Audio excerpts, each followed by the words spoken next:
नमस्कार साथियों, जय श्री राम। मैं कमलेश यादव आपके अपने YouTube channel SK study hub में हार्दिक अभिनंदन करता हूं।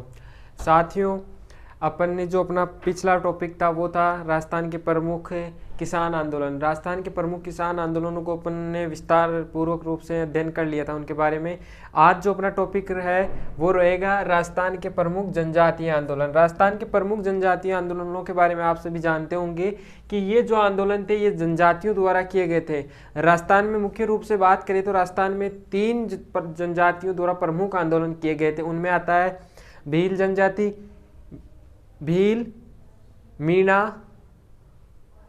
मीणा और कौन सी जनजाति रह गई? भील मीणा और ग्रासिया जनजाति है। इनके द्वारा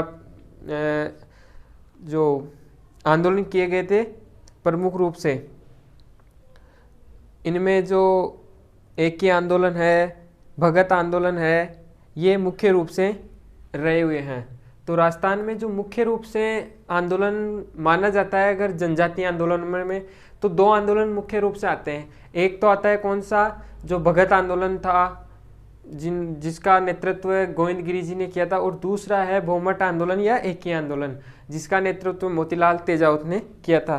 तो आज अपन इसी रूप में जनजातीय आंदोलनों के बारे में अध्ययन करेंगे। तो जो बीत गया वो दौर नहीं, जो बीत गया वो दौर नहीं, इस दिल में सिवा तेरे कोई और नहीं, इस दिल में सिवा तेरे कोई और नहीं। घर फूंक दिया हमने, घर फूंक दिया हमने, अब राख उठानी बाकी है, अब राख उठानी बाकी है। जिंदगी में कुछ अब राख उठानी बाकी है, जिंदगी में और कुछ भी नहीं, तेरी मेरी कहानी है, जिंदगी में और कुछ भी नहीं, किताबी कहानी है। तो साथियों, ये हो गई कहानी की किताबी कहानी के अलावा और कुछ भी नहीं है। तो अब अपन स्टार्ट करेंगे राजस्थान के प्रमुख जनजातीय आंदोलन।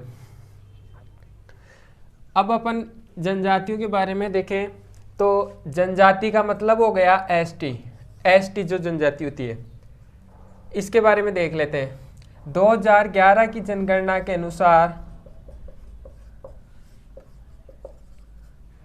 इसमें 92,39,000 लोग हैं, ये है एसटी के रहते हैं। कहाँ? राजस्थान में। और सर्वाधिक जो जनसंख्या एसटी की रहती है वो रहती है कहाँ? उदयपुर। मुख्य रूप से 2 आंदोलन आते हैं, एक तो भील, दूसरा मीणा। सहरिया और जो इनके आंदोलन थे ये छोटे आंदोलन थे। मुख्य रूप से भील और मीणा 2 ही जनजातियों के हुआ था। अब सबसे पहले अपन जो चर्चा करेंगे वो करेंगे अपन भील जर्ज, और वो आंदोलन है भील आंदोलन या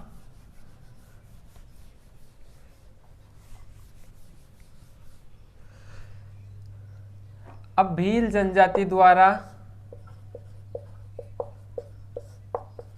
दो आंदोलन हुए थे। भगत आंदोलन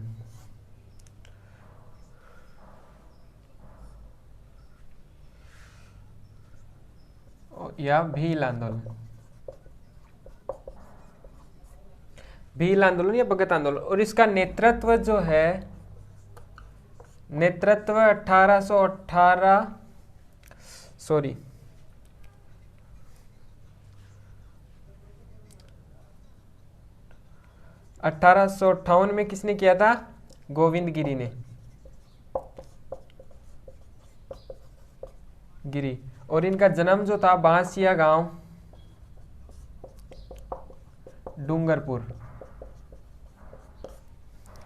डूंगरपुर में हुआ था, और बंजारा परिवार में। कहाँ हुआ था? बंजारा परिवार के अंदर हुआ था। और इनकी मृत्यु है पंचमहल गुजरात में। पंचमहल गुजरात, जो कि अपन बाद में देख लेंगे। दूसरा आता है एकी आंदोलन। ये हो गया पहला, ये दूसरा एकी आंदोलन। इनका जो जन्म एकी आंदोलन, इसके जो नेतृत्व वर्तमान, पहले तो जब शुरुआत हुई थी तब इसका किसी ने नेतृत्व नहीं किया था, बाद में हुआ था इसका नेतृत्व, और मोतीलाल तेजावत ने किया था।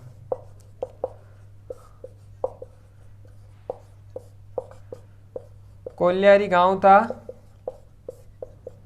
कोल्यारी गांव उदयपुर, जहां पे महाराणा प्रताप ने अपना प्राथमिक उपचार करवाया था। महाराणा प्रताप ने अपना प्राथमिक उपचार कोल्यारी गांव में ही करवाया था। जब वो हल्दीघाटी का युद्ध हो रहा था उस समय कोल्यारी गांव में ही अपनी सेना को और स्वयं को प्राथमिक उपचार करवाया था। और ओसवाल परिवार में हुआ था। किस में हुआ था? ओसवाल परिवार में।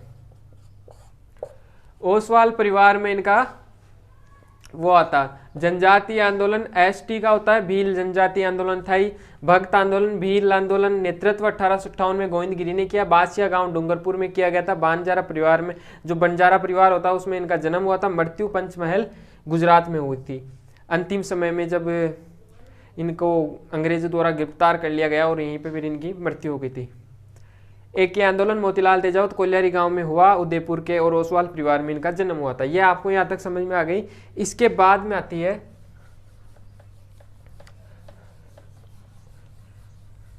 अब बात करें भील जनजाति सर्वाधिक किस जगह निवास करती है। तो भील जनजाति सर्वाधिक उदयपुर में निवास करती है और ये राजस्थान की दूसरी सबसे बड़ी जनजाति है।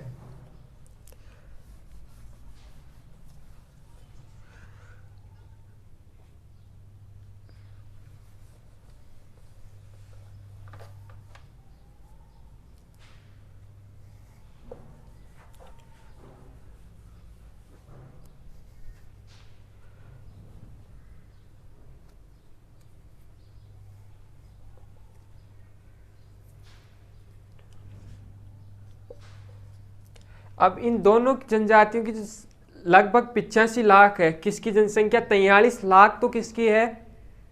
मीणाओं की जनजाति, और 41 लाख है भीलों की जनजाति। लगभग 85 लाख जनसंख्या तो किनकी है?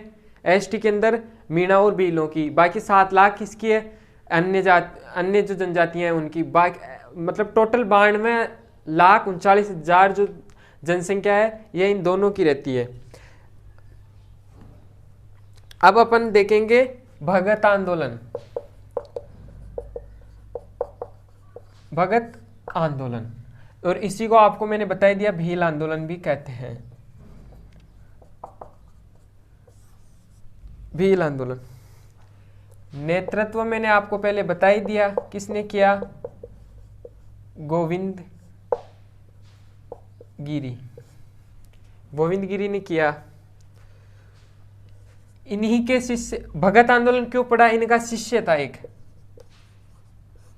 इनके शिष्य का नाम था सुरजी भगत, और इस सुरजी भगत के नाम के ऊपर ही भगत आंदोलन, इस आंदोलन का नाम पड़ा था।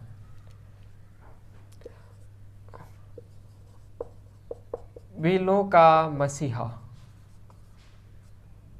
मसीहा या बाऊजी।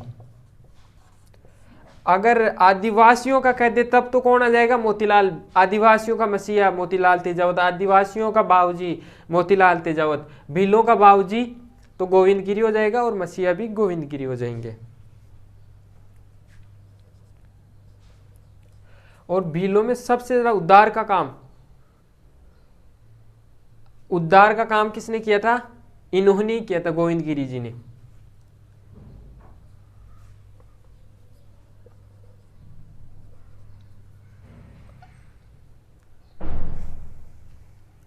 जातियों के बारे में पूछ लेना तब तो ये आ जाएगा, और ऑल ओवर सभी जातियों की बात करें तब कौन आएगा? मोतीलाल तेजावत।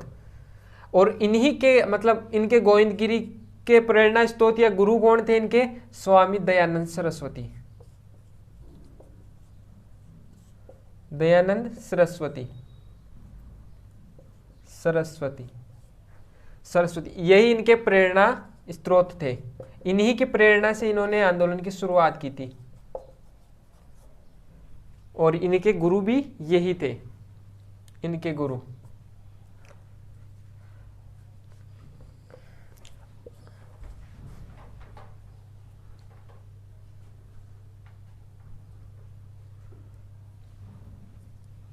इनका आंदोलन करने का कारण क्या था? आंदोलन क्यों हुआ? कारण क्या क्या कारण थे? तो कारण देखो, कई कारण थे इसके पीछे। पहला कारण था दोलाई कर, एक कर चलता था उसका नाम था दोलाई कर। राजमार्ग कर भी इसी को कहते हैं।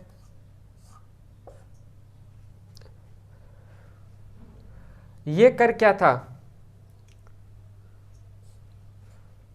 रखवाली कर भी इसी को कहते थे। पहले क्या, राजा महाराजाओं के जो क्षेत्र की रखवाली करने के लिए ये भीलों को रखा करते थे। इन्हीं की आमदनी से इनका घर चलता था, कि इनका भीलों का। तो बाद में जब रियासतों से राजा महाराजाओं ने अंग्रेजों से संधि कर ली थी, उस टाइम पे अंग्रेज सरकार ने बोला कि हम आपकी सेवा करेंगे, इनको रखने की क्या जरूरत है, हम आपकी सेवा करेंगे। तो उनका भी पैसा बच रहा था। वो क्या करे, इस दोलाई कर को पूर्णतः समाप्त कर दिए। इस कर को पूर्णतः समाप्त कर दिया। इस कर का पूर्णतः विधिवत रूप से समापन कर दिया था। तो ये कर समाप्त हो गया। तो इस कारण से एक तो ये आंदोलन हुआ। दूसरा कारण क्या था?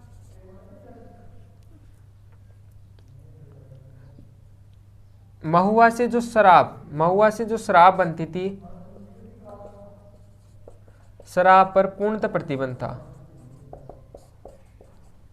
दूसरा कारण ये था, प्रतिबंध लग जाता है शराब पर। ये महुआ से ही शराब बनाते थे, ये इस पे ही क्या लग गया, ये खुद भी पीते थे, दूसरों के लिए भी बनाते थे। तो एक ये शराब बंद हो गई। अब तो बिल्कुल ही इनका जो धंधा था वो ठप हो गया। अब तो इनके पास कुछ था ही नहीं। एक कारण ये हो गया, आर्थिक स्थिति दयनीय हो गई थी इनकी। तीसरा कारण था वन संपदा। वन संपदा पर अधिकार। पहले लकड़ी काट कूट के वो काम भी करते थे, अब तो पूरी तरह से जितना था वो भी नहीं था, लकड़ी बेचने का काम। और कर्नल जेम्स टोड ने इनको क्या कहा था, वनों की वनपुत्र कहा था। किसको? भील जनजाति को। इस भील जनजाति को वनपुत्र भी कहा गया है। क्या कहा गया है? वन। कई बार एग्जाम में आया हुआ है वनपुत्र, नोट कर लेना। भील पुत्र किसे कहते हैं? वनपुत्र किसे कहते हैं? भीलों को ही वनपुत्र कहा गया है। कर्नल जेम्स टोड ने कहा था ये। वनों से ही क्या होती थी, इनकी आजीविका चलती थी। अब इस पे भी प्रतिबंध लग गया। दोलाई कर भी समाप्त हो गया। महुआ से जो शराब बनती थी उस पे भी रोक लग गई। तो अब ये करें तो क्या करें? इसीलिए इस बात से नाराज होकर ये तीन इनके प्रमुख कारण थे और ये आंदोलन करते हैं। ये ध्यान रखना आप, दोलाई कर को ही क्या कहते हैं? राजमार्ग कर और रखवाली कर भी कहते हैं। ये ध्यान रखना आप। और रियासती सेना समापन आपको मैंने पहले बता ही दिया था, एक ये भी बड़ा कारण था।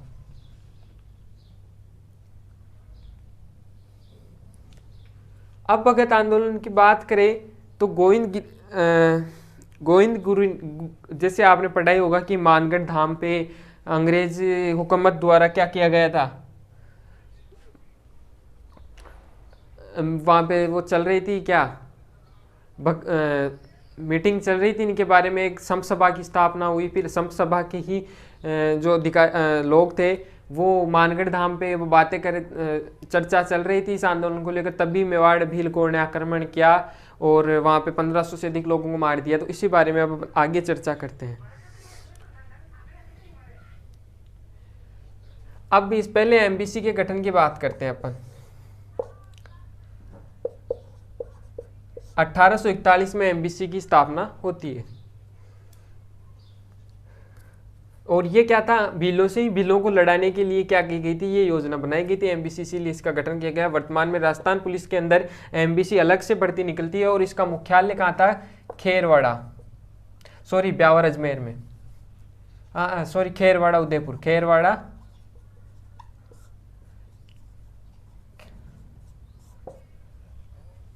इनको पता था कि अपन भीलों के लिए इनके ये जो शराब को बंद कर रहे हैं और राजमार्ग कर दोलाई कर इनको समाप्त कर रहे हैं, तो आंदोलन तो करेंगे। इसीलिए इस एमबीसी की स्थापना इन्होंने की थी। इसका मुख्यालय कहाँ पे था? खेरवाड़ा उदयपुर में था।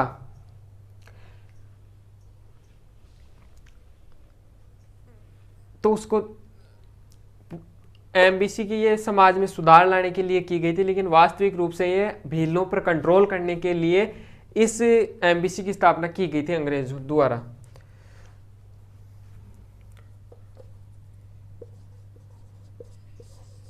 एमबीसी के कमांडर जेसी ब्रुक।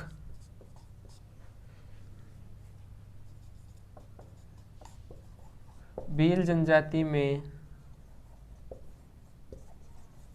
प्रचलित डाकण प्रथा पर प्रतिबंध। क्वेश्चन आएगा कि डाकण प्रथा पर प्रतिबंध किसने लगाया था? प्रतिबंध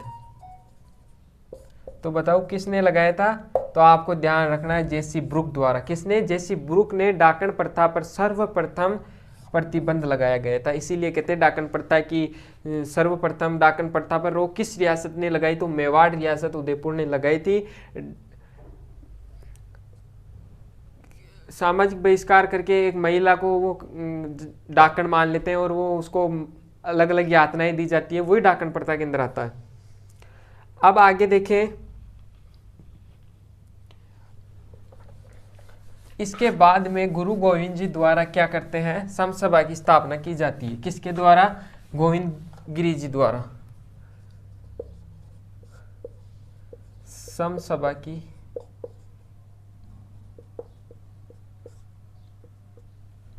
एक चीज और, वो जो डाकण प्रथा पर रोक लगाई गई थी, कब लगाई गई थी? 1853 में। कब लगाई गई रोक? 1853 में लगाई गई। और किस पे? डाकण प्रथा पे। ये भी ध्यान रखना आप। अब समसभा की स्थापना जो हुई वो कब हुई? 1883 में। मैंने कहीं पहले गलत बता दिया हो तो देख लेना। 1883 के अंदर समसभा की स्थापना 1883 में किसने की? और स्थापना कहाँ हुई? सिरोही के अंदर, सिरोही में। और संस्थापक सभी को पता होगा आपको। संस्थापक कौन थे? गोविंद गिरी।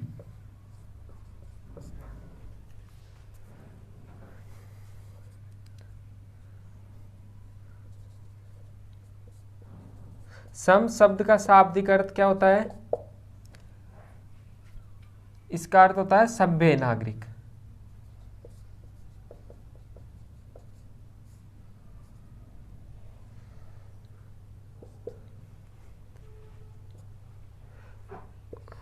और इसका प्रथम वार्षिक अधिवेशन जो था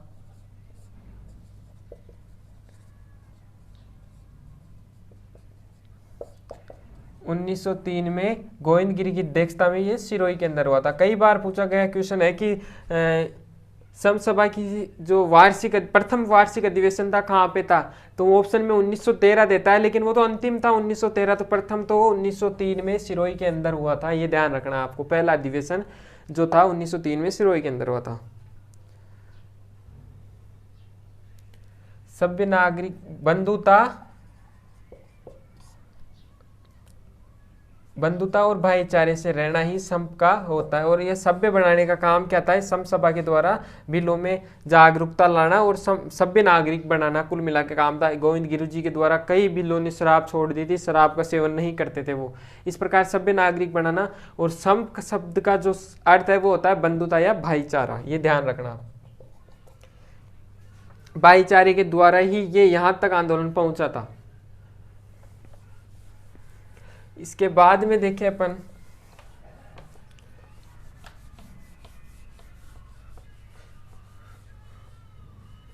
इस समसभा द्वारा ही बिलों के अंदर जागरूकता लाई गई और राजनीतिक और सामाजिक जागरूकता लाई गई थी।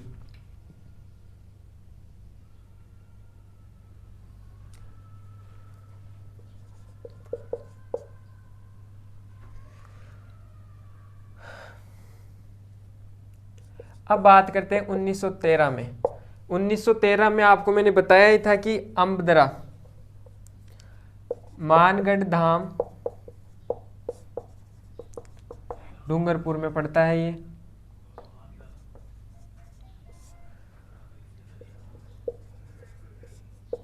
समसभा की सभा चल रही थी। सभा का आयोजन, और ये पहाड़ी कौन सी थी? अम्बादरा पहाड़ी। अम्बादरा पहाड़ी जो कि मानगढ़ धाम डूंगरपुर में है। आयोजन चल रहा था। भील अपनी अपनी मांगों को लेकर चर्चाएं कर रहे थे। स्थानीय प्रशासन के खिलाफ, ये ब्रिटिश खिलाफ सरकार के खिलाफ ये गुरुजी द्वारा उनको बताया जा रहा था कि ऐसे ऐसे अपन को करना है, ऐसी बातें चल रही। और 21 सूत्री मांग पत्र का 33 सूत्री मांग जो है ब्रिटिश सरकार को या राज्य महाराज जो भी थे वहाँ का प्रशासन उसको सौंपने की मांग पत्र को लेकर बात चल रही थी। अब उसी पत्र के बारे में जब बातें चल रही थी तो फिर वहाँ पे क्या होता है, मेवाड़ भील कोर के सैनिक आते हैं और इन पे आक्रमण कर देते हैं। अब 33 सूत्री मांगे रखी गई थी, यह आप ध्यान रखना। 33 सूत्री मांगों का संबंध किससे था, तो वो तो किससे था, भगत आंदोलन से। अगर 21 सूत्री मांगे बात कर ले तो आ जाएगा 21 आंदोलन से मांग पत्र। और इसी को क्या कहते हैं, गुरुजी का पत्र भी कहते हैं, ये भी ध्यान रखना। गुरुजी का पत्र, गुरुजी का पत्र किसे कहते हैं, 33 सूत्री मांग पत्र को ही गुरुजी का पत्र मांग पत्र भी कहते हैं। अब ऐसे चल रहा था कि इन मांगों को नहीं माना गया तो हम और भी भयानक आंदोलन करेंगे, वो करेंगे। तो उसी समय एमबीसी का, मेवाड़ भील कोर का जो आंदोलन है वो होता है। अब इसके बाद में होता है मानगढ़ कांड, उसकी चर्चा अपन अब करते हैं।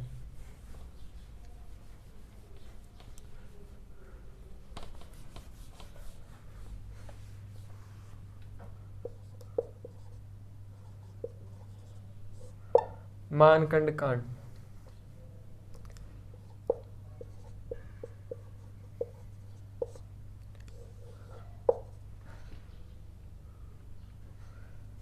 राजस्थान का जलियांवाला हत्याकांड।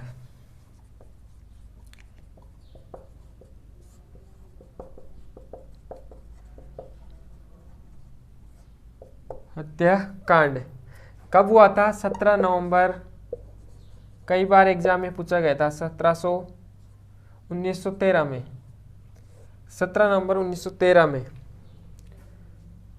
और इसकी स्मृति में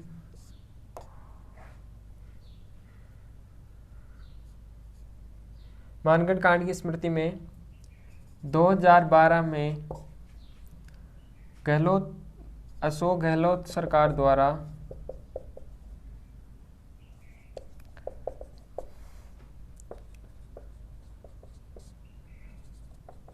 शताब्दी वर्ष के रूप में मनाया गया था, शताब्दी वर्ष के रूप में मनाया गया था। तो अशोक गहलोत सरकार ने 2012 में शताब्दी वर्ष के अर्थ में जो भी घटना हुई थी, इसको पूरे 100 साल हो गए थे, इसीलिए शताब्दी वर्ष के रूप में ये साल बनाया गया था राजस्थान के अंदर।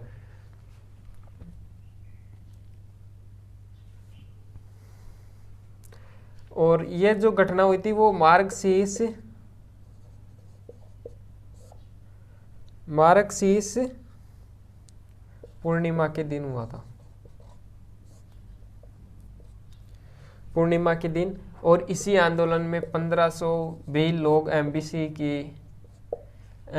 के द्वारा गोलियां चलाकर मारे गए और गुरुजी को गिरफ्तार कर लिया गया।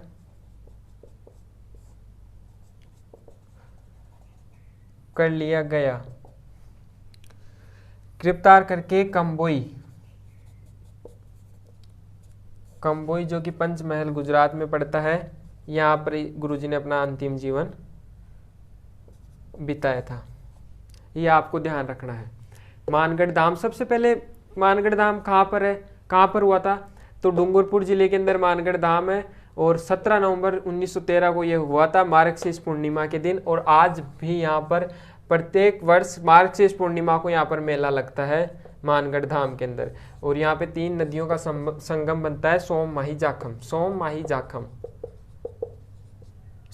जाखम, इन तीनों का संगम इसी पे है। और मानगढ़ धाम बेणेश्वर धाम के नाम से भी जाना जाता है। वहाँ पे हर प्रत्येक वर्ष प्रतिवर्ष जो मेला बढ़ता है।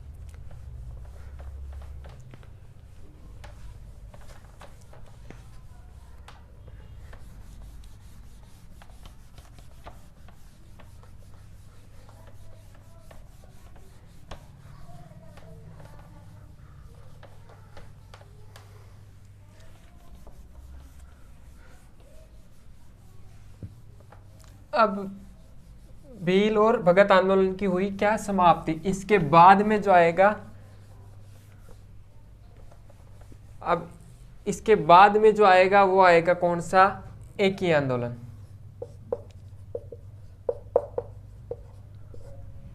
जो मुख्य फैक्ट्स थे वो बता दिया। वैसे तो बहुत कुछ है इसके अंदर, वो वैसे तो अपन जितनी बात करें उतना ही कम है, लेकिन मुख्य रूप से जो भौमट आंदोलन के बारे में अपन ने पढ़ा, भगत आंदोलन के बारे में पढ़ा, वो काफी था। एक ही आंदोलन को ही मैंने बताया, इसको भौमट आंदोलन भी कहते हैं। और इस आंदोलन की जो शुरुआत है 1917 में हुआ। मैंने आपको पहले भी बताया था कि 1917 से लेके 1921 तक यहाँ पर कोई भी नेतृत्वहीन रहा। ये नेतृत्वहीन था, ये कोई नेतृत्व नहीं किया 1921 तक। 1921 में फिर है ना मोतीलाल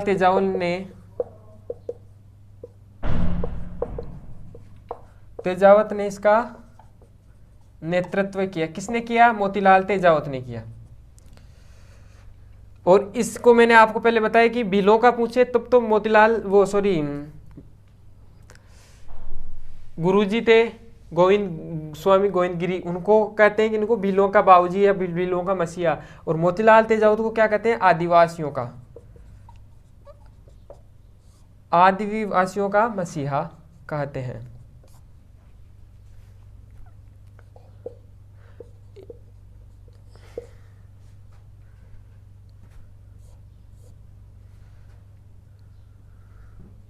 और इनका जन्म मैंने आपको बता दिया, कोलियारी गांव उदयपुर में हुआ था। कोलियारी गांव उदयपुर। इस आंदोलन की शुरुआत है एक ही आंदोलन की, वो कहां से हुई थी? मातरकुंडिया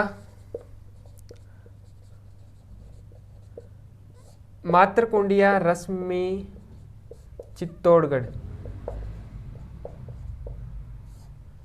चित्तौड़गढ़ से कहते हैं। और इसको क्या कहते हैं? मेवाड़ का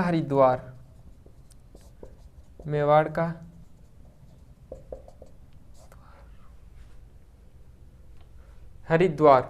तो मातरकुंडिया रश्मि चित्तौड़गढ़ से इस आंदोलन की शुरुआत हुई। एक ही आंदोलन के बारे में अपन देखे तो भौमट आंदोलन, इसको क्या कहते हैं? भौमट आंदोलन भी कहते हैं। शुरुआत 1917 में हुई। 1917 से 1921 तक इसका कोई नेतृत्वकर्ता नहीं था, ऐसे सारे ही इसमें भाग लेते थे। फिर 1921 से मोतीलाल तेजावत ने इसकी नेतृत्व किया। और इसकी शुरुआत कहाँ से हुई थी? मातरकुंडिया रश्मि चित्तौड़गढ़, जिसको मेवाड़ का हरिद्वार भी कहते हैं। और मोतीलाल तेजावत जी को क्या कहते हैं? आदिवासियों का मसीहा कहते हैं। और इनको कोलियारी गांव उदयपुर में क्या होता है? इनका जन्म हुआ था। ये बातें आपको ध्यान रखनी है। इसके आगे बात करें अपन, अब आता है मेवाड़ की पुकार, मेवाड़ की हुंकार या पुकार।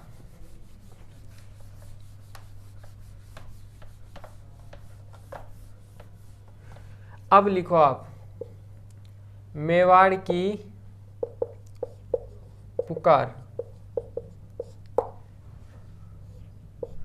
क्या है मेवाड़ की पुकार? मेवाड़ की पुकार क्या है? मोतीलाल तेजावत जी का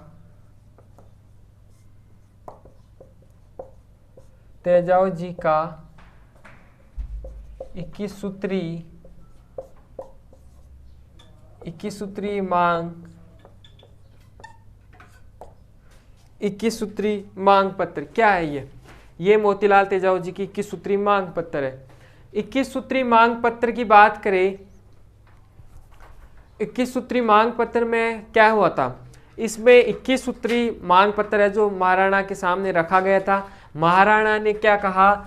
इनमें से 18 मांगे हम मानने को तैयार हैं, 3 मांग हम नहीं मानेंगे, ये बात कही गई। तो फिर क्या हुआ? इस मांग पत्र को उन्होंने मना कर दिया कि 18 ही मान सकते हैं, 21 पूरी नहीं मानेंगे। तो मोतीलाल तेजावत जी ने कहा मानना है तो 21 मानो, नहीं तो हम नहीं मानेंगे। तो ऐसे करके ये 21 सूत्री मांग पत्र को निरस्त कर दिया गया था। इनकी मांग 18 करने की थी और इनकी मांग कितनी थी? 21 की, वो कर रहे थे 18 की। तो ये तेजावत जी का 21 सूत्री मांग पत्र हो गया। ठीक है। अब मेवाड़ की पुकार हो गया, और एक इनका जो नारा था, किनका, हाकिम और हुक्म, हाकिम और हुक्म नहीं चलेगा।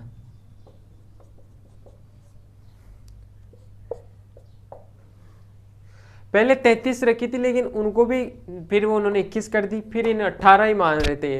पहले 33 दी थी इन्होंने, फिर 21 मांग पत्र करी, उनमें से भी ये 18 ही मान रहे थे, और 21 को इनकी मांग थी कि 21 पूरी ही मानो, पहले हमने कम कर दी, लेकिन वो नहीं मान रहे थे, इसलिए 21। फिर इन्होंने एक नारा लगाया कि हाकिम और हुक्म नहीं चलेगा, मतलब जो आप कहोगे वो हम नहीं करेंगे, हम हमारी मर्जी से काम करेंगे।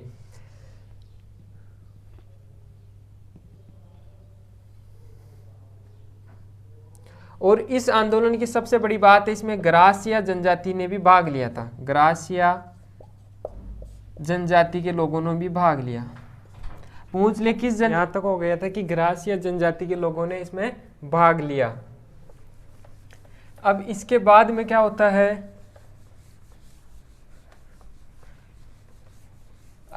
ये 21 सूत्री मांग को तो उन्होंने माना नहीं। फिर निम्मेड़ा गांव के अंदर मोतीलाल तेजावत ने, निम्मेड़ा गांव में मोतीलाल तेजावत ने निम्मेड़ा गांव, और ये निम्मेड़ा गांव कहाँ पड़ता है, चित्तौड़गढ़ में, और इस निम्मेड़ा में सीमेंट कारखाना, सीमेंट कारखानों के लिए ये प्रसिद्ध, आपको पता होगा ये निम्मेड़ा चित्तौड़गढ़। चित्तौड़गढ़ में एक सभा का आयोजन किया, सभा का आयोजन किया, और यहां पर एमबीसी ने अटैक किया, और यहाँ पे 1200 से अधिक भील सैनिक शहीद हुए थे, शहीद हुए। और ये किसके नेतृत्व में किया गया था, मोतीलाल तेजावत के नेतृत्व में किया गया। मोतीलाल तेजावत जी को क्या कर लेते हैं, गिरफ्तार कर लिया जाता है। फिर गांधी जी के हस्तक्षेप के बाद में इनको छोड़ दिया जाता है।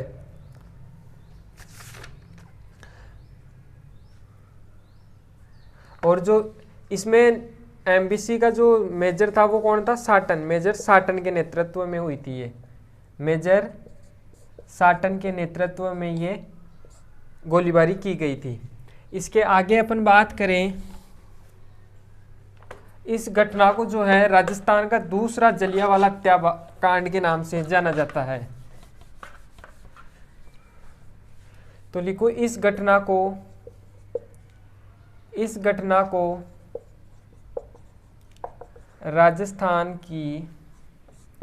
राजस्थान का दूसरा जलियांवाला बाग हत्याकांड के नाम से जाना जाता है। पहला कौन सा हो गया, राजस्थान का जलियांवाला बाग हत्याकांड पूछे तो पहला तो हो गया जो भक्त आंदोलन था या भील आंदोलन था उसको बोलते हैं, और दूसरा जलियांवाला बाग हत्याकांड एक ही आंदोलन या भूमट आंदोलन को कहते हैं। इसके बाद मैंने बताया गांधी जी को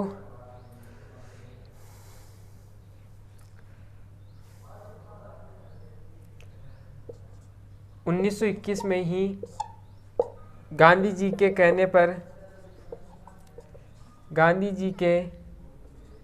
पर तेजावत ने ईडर पुलिस को आत्मसमर्पण किया। किसके कहने पर, महात्मा गांधी जी के कहने पर। पूछ लिया जाए कि मोतीलाल तेजावत ने किसके आग्रह पर ईडर पुलिस को आत्मसमर्पण किया था, तो किसके कहने पर, गांधी जी के कहने पर ये ईडर पुलिस को आत्मसमर्पण करते हैं। इसके बाद में अपन ने दो आंदोलनों को पढ़ लिया, एक तो कौन सा जो भील आंदोलन या भगत आंदोलन था उसके बारे में, एक ही आंदोलन भी समाप्त हो गया। इसके बाद में जो आंदोलन आएगा वो कौन सा आएगा, मीणा आंदोलन। मीणा आंदोलनों के बारे में आप सभी को पता ही है, मीणा आंदोलन क्या है। मीणा दो प्रकार के होते हैं, एक तो चौकीदार मीणा, एक जमींदार मीणा। तो मीणाओं का खैर इतना हो गया था राजस्थान के अंदर कि चोरी चकारी इतनी बढ़ गई थी। इसके कारण अंग्रेज जो लोग थे वो भी काफ़ी परेशान हो चुके थे। तो अंग्रेज़ों ने एक योजना बनाई कि जो भी आपके नज़दीकी थाना है उसके अंदर जाके प्रत्येक दिन, चाहे महिला हो या बच्चा हो या बच्ची हो, कोई भी हो, सभी को जाके थाने के अंदर हाजिरी लगवानी जरूरी है। अगर कोई अपने पीहर गई हुई है या अपने मामा के गई हुई है या और कहीं भी गए हुए हैं आसपास पड़ोस में, जहाँ कहीं भी वो चले गए, कोई गांव गोड़ कहीं भी गए हुए हो, तो उनके जो भी नज़दीकी थाना था वहाँ पे जाके उनको हाजिरी देनी पड़ती थी। यही बड़ी समस्या थी कि इनके सामने, मीणाओं के सामने, कि डेली और काम हो या ना हो यह हाजिरी तो देना ही है।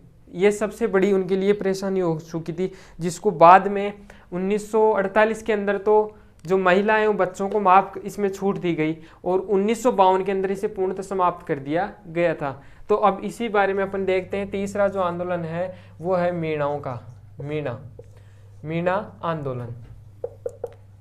मीणा आंदोलन की बात करें, मीणा जनजाति आपको पता ही है सर्वाधिक कहाँ पे है, सर्वाधिक जयपुर में निवास करती है, ठीक है, सर्वाधिक। और इनका जो राजस्थान में लगभग 43 लाख जनसंख्या थी 2011 की जनगणना के अनुसार, 43 लाख। दूसरे नंबर पे 41 लाख किसकी थी, 42 लाख वो किसकी थी, भीलों की। लगभग 85 लाख जनसंख्या इनकी थी लगभग। अब आगे बात करें तो मीणा जनजाति दो प्रकार के थे मीणा। एक तो कौन से, जमींदार मीणा, दूसरे हो गए कौन से, चौकीदार मीणा।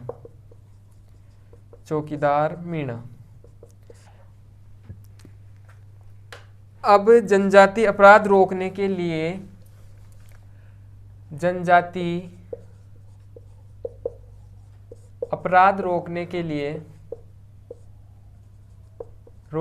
लिए, ब्रिटिश सरकार ने, किसने, ब्रिटिश सरकार ने एक एक्ट पारित किया था। और वो एक्ट कौन सा था, सरकार ने 1924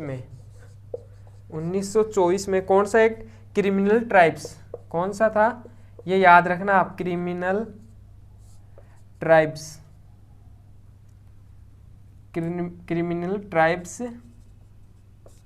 एक्ट कब पारित हुआ, 1924 में। और क्रिमिनल ट्राइब्स एक्ट के नाम से इसे जाना जाता था। अब एक्ट पारित किया, क्या था, क्रिमिनल एक्ट।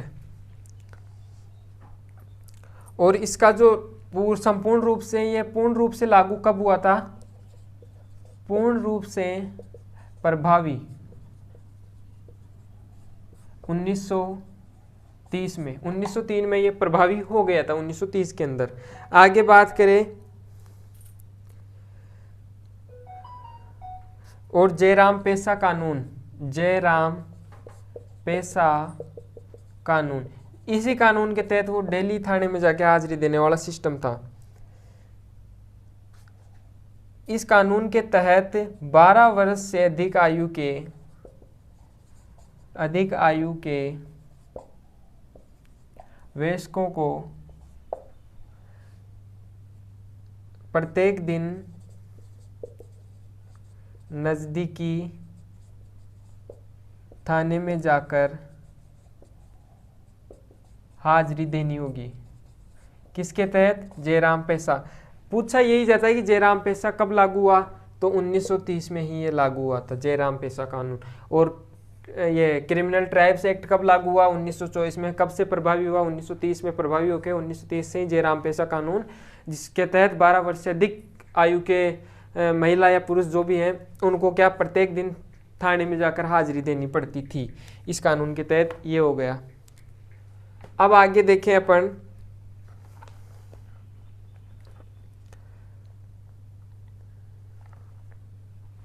इस कानून को समाप्त करवाने के लिए ही मीणा आंदोलन हुआ था, यह सबसे बड़ी बात है। और मीणा क्षेत्रीय सभा की स्थापना कब हुई, 1933 के अंदर। 1933 में मीणा क्षेत्रीय सभा की स्थापना होती है। तो अब लिखो,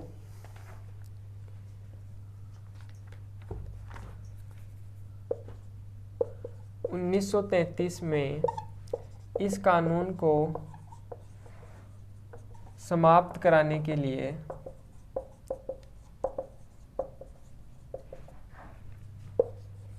मीणा क्षेत्रीय सभा का गठन हुआ। आगे यहाँ तक बात समझ में। आगे 1944 में जैन मगन 1944 में जैन मुनि मगन सागर की अध्यक्षता में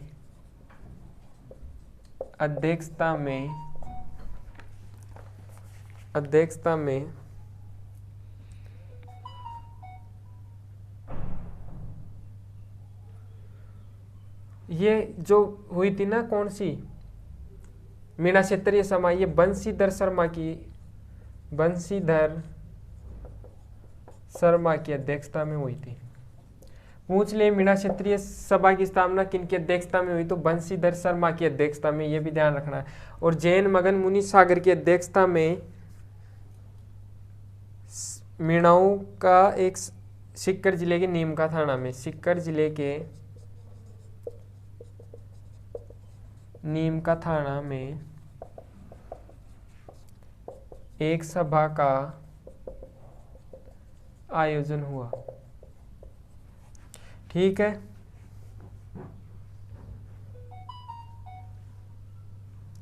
और सबसे बड़ी घटना 24 अक्टूबर 1946 को बागावास जो कि कहाँ है, जयपुर के शाहपुरा तहसील में, शाहपुरा, यहाँ के चौकीदार मीणाओं ने चौकीदारी कार्य से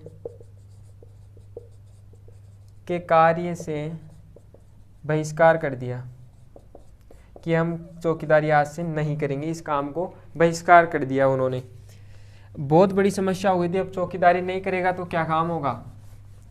सबसे बड़ा चौकीदार ही तो है काम करने के लिए।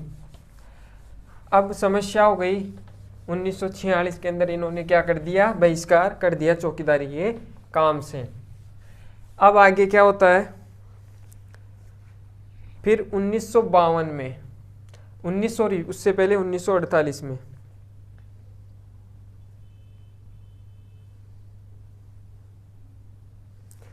1946 में इस कानून के बाद में क्या हुआ, इसके बाद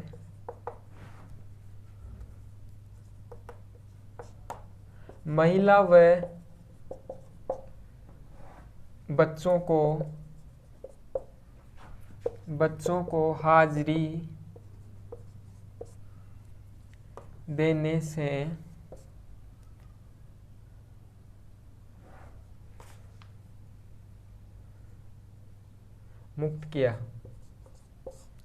मुक्त कर दिया गया था।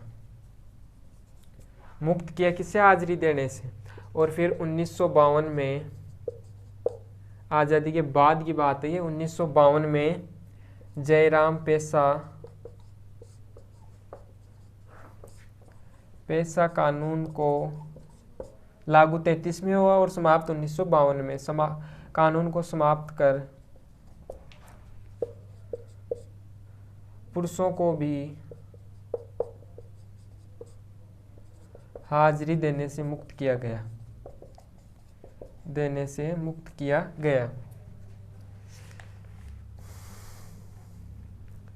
और एक मीणा पुराण, एक पुस्तक का नाम है, कई बार पूछा गया है, मीणा पुराण किसने लिखी थी, तो जैन मुनि मगन सागर ने ये पुस्तक लिखी थी। ठीक है। इसके बाद में छोटे मोटे 2-3 और जनजातीय आंदोलन है, उनके बारे में अपन देख लेते हैं। तो पहला है, एक तो आंदोलन आता है, वो है कौन सा, पूनावाड़ा कांड, जो कि कहाँ हुआ था, डूंगरपुर में। पूनावाड़ा कांड कहाँ पर हुआ था, डूंगरपुर में। बस 2 मिनट का छोटा सा, ये आंदोलन इतने बड़े नहीं है, छोटे छोटे ही है केवल। तो पूनावाड़ा कांड, पूनावाड़ा कांड ये कहाँ हुआ था, डूंगरपुर में हुआ था। कहाँ हुआ था, डूंगरपुर में ये आंदोलन हुआ था। और इसके अंदर शिवराम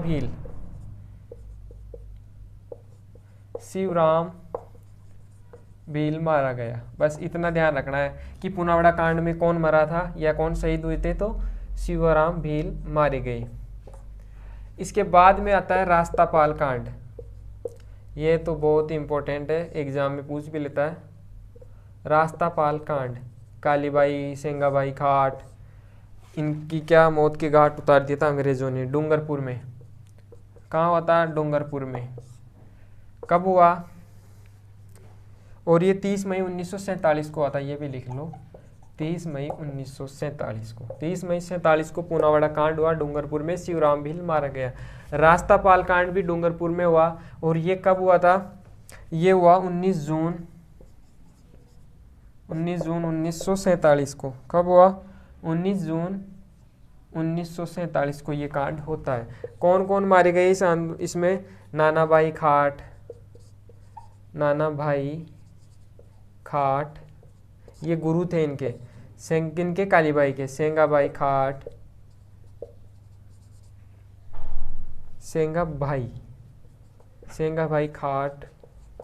और कौन, कालीबाई। ये माने कालीबाई के गुरु कौन थे, नानाभाई खाट। इन्हीं को बचाने के लिए अपने प्राणों का त्याग दे दिया था, किसने, कालीबाई ने। और ये घटना 19 जून 1947 की है। और पूनावाड़ा कांड ये है 1947। और एक आंदोलन और आता है, लसाड़िया।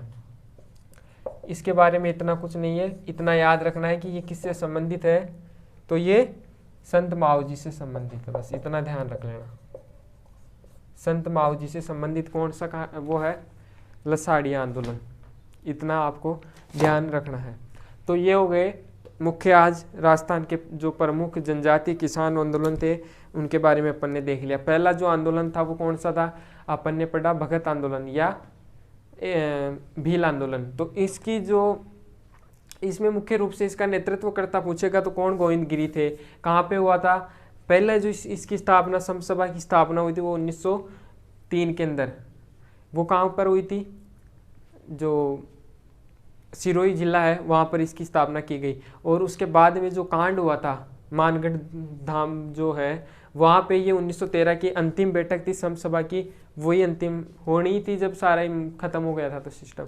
ये घटना राजस्थान का जलियांवाला बाग हत्याकांड के द्वारा जानी जाती है।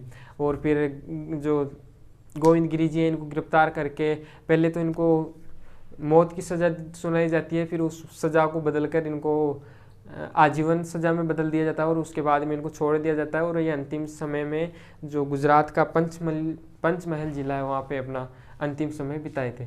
इसके बाद में एक आंदोलन आता है। एक आंदोलन के बारे में आप सभी को पता ही है कि इसका नेतृत्व है 1917 से 21 तक तो नेतृत्वहीन था। इसके बाद में 1921 में किसने, जो मोतीलाल तेजावत थे, इन्होंने इसका नेतृत्व किया।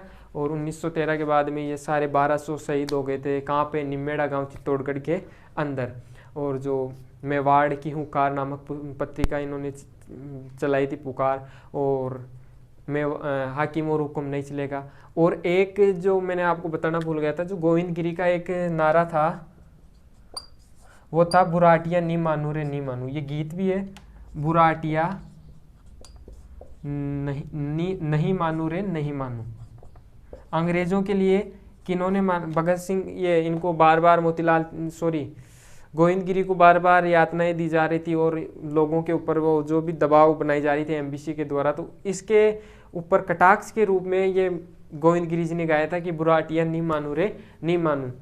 तो आज की क्लास कैसे लगी आप सबको, मेरे हिसाब से आपको अच्छी लगी होगी। और एक शायरी हो जाए अपना, है ही कि एक बार तो होना ही चाहिए, ज़रूरी है। तो इसके अंदर है, ये जो चांद चांद कह के तुझे सर पे चढ़ाते हैं, ये जो चांद चांद कह के तुझे सिर पे चढ़ाते हैं, देख लेना बादलों के कुएं में, देख लेना ये बादलों के कुएं में गिरा देंगे। तू खुद के अंदर झांकने की कोशिश कर, यही ख्याल तुझे आदमी बना देंगे, यही ख्याल तुझे आदमी बना देंगे। तो साथियों, उम्मीद है आपको बहुत अच्छा लगा होगा। आज के लिए इतना ही। धन्यवाद। जय हिंद, जय श्री राम, राम राम।